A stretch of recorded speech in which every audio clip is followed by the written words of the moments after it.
Good morning guys! So ngayon nandito po tayo sa Dasul, Pangasinan at magsasabat po tayo ng pusit. Napakaganda po ng kanilang poster. Hindi pa nag-graduate sa online class. Nilakad na po namin papunta ng beach kasi medyo malapit lang naman po. At dumating na nga po itong mga pusit at ayan, meron din po silang ibang isda.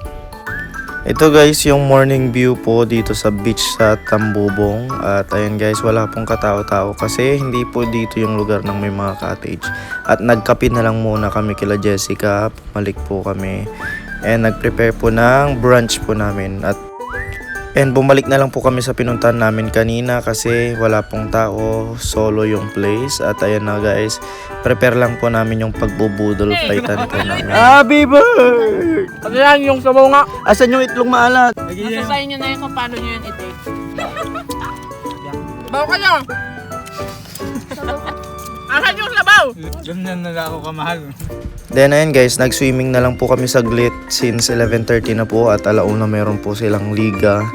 Wala pa kaming isang oras na naliligo ay medyo nasunog na ang aking balat kaya nagyayaan na rin po kami na umuwi at dahil may mga gagawin po kami. Kaya thanks for watching, till next vlog, bye bye!